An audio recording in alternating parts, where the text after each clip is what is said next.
Hello everyone, welcome back to my Let's Replay channel. Once again, this is Andrew T coming at you, and today we're going to be doing our vlog review of Zombie Driver and Battle Chasers. Now, as always, we'll start with our first game we played, which was Zombie Driver, and then go straight into Battle Chasers, and we'll tell you what I think of each and what my impressions were.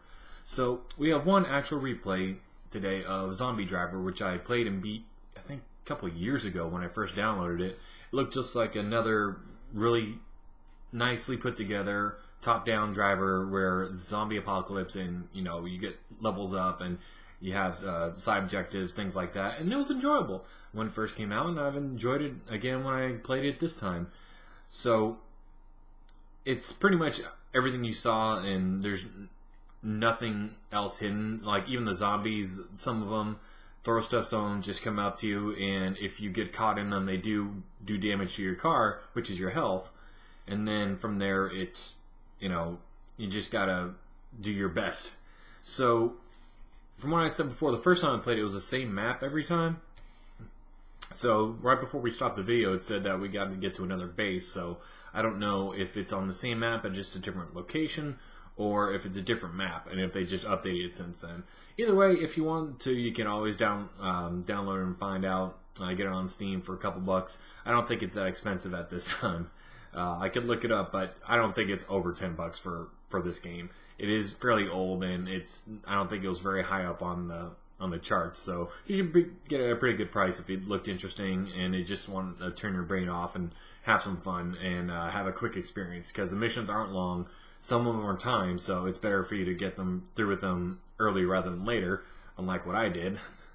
But yeah, it was an enjoyable game. It's just something you can just turn your brain off, play a couple minutes of, level up your car, and then go on to the next mission and see if you can do a better job then, or replay other missions and redo the story. They also have different modes.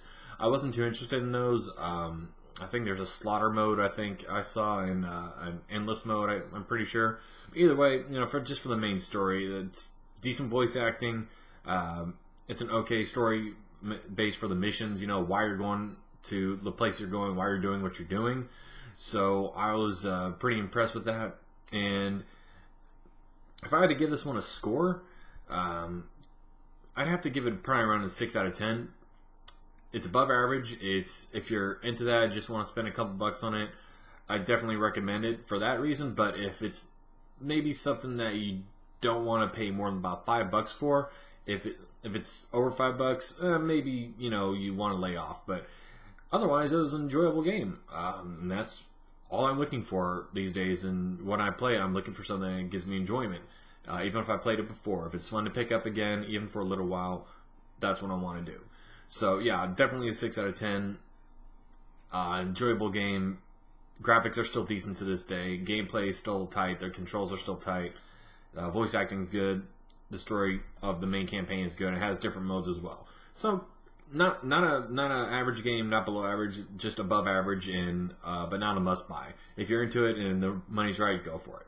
So after that, we'll go straight on to Battle Chasers, which is a game that I saw highlighted a couple months ago when it came out by Jesse Cox, I believe on the Co-Optional podcast, and he talked about it a lot, how he loved the graphic novels or the comics, growing up.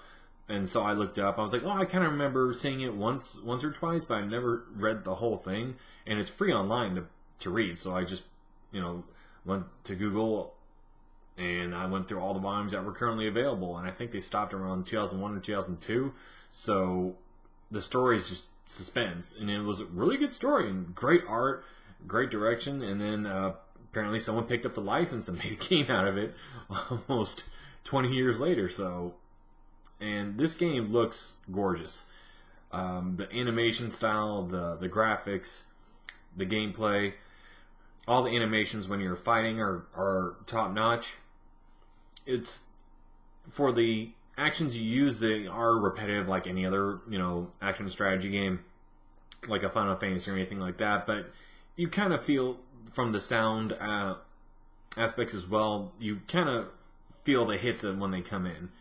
Plus, all the other aspects we didn't really get into in the game, like the bestiary and the crafting and all that. And when I pull up that enchanter sign, what consequences that are going to be, I'm kind of interested to go back and find out. I like the overworld system as well, with the map where you have certain paths you can go on. So if you just want to grind, you can go to the town, I guess, sleep, and then go back out and grind another couple of monsters, because apparently they do respawn. So it's not like it's a linear progression of, oh, you can beat this many monsters and level up, but then, you know, you're going to be a certain level when you get to this place or this place or this place. So you can sit and grind as long as you want if you don't think you can beat a certain area. I haven't gotten to the first dungeon yet in that playthrough, but I am looking forward to it. It does have a very different aspect of the health system and the magic system. Traditional RPGs like the Final Fantasies and the ones that do this active, you know, battle system where it's not timed, but it's turn-based. Because I took a while on a turn and the other guy didn't go, you can put haste on to kind of, you know, jump ahead a little bit in the queue, but other than that, it's not time-based, like Final Fantasy VII was. So I do kind of like that. It gives you time to kind of plan out, because with the added effect of, okay, well, on this battle, I may need to not use that potion, or maybe not use that ability because I may need it in another battle coming up. It adds a little bit more layer and strategy to the game that's pretty enjoyable so far. Plus, voice acting, I think, is top-notch for every character that I've heard so far. The humor's there, too. So it looks like they're going pretty close to what the original graphic novels were. So I'm really happy with that.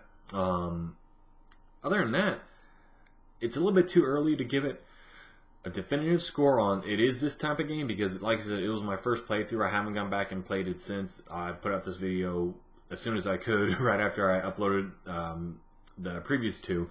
So I'd say if I had to give it a score right now, just on everything I've seen, how much fun I'm having with it, the progression, all the systems in place, I'd have to give it a 7 out of 10. It's recommended by, especially since it's on sale. It's, I think, 33% off, so it's down to about $20. And for what you're getting, it looks like it's going to be worth your time if you're into this type of game, or if you're into the world or the lore.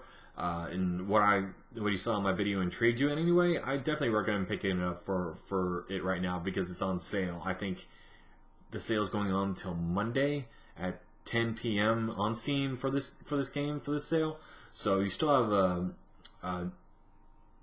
about a day and a half to pick it up if you really want it. So I'm gonna keep it on my PC for a while and see if I can just go through it and beat it. Zombie Driver, I may just, you know, crank that out in an hour or two and just beat that again, because it won't take long. There's not that many levels in the campaign. But thank y'all so much for watching. Once again, this is Andrew T coming at you. What a great day for replay. Y'all have a good one.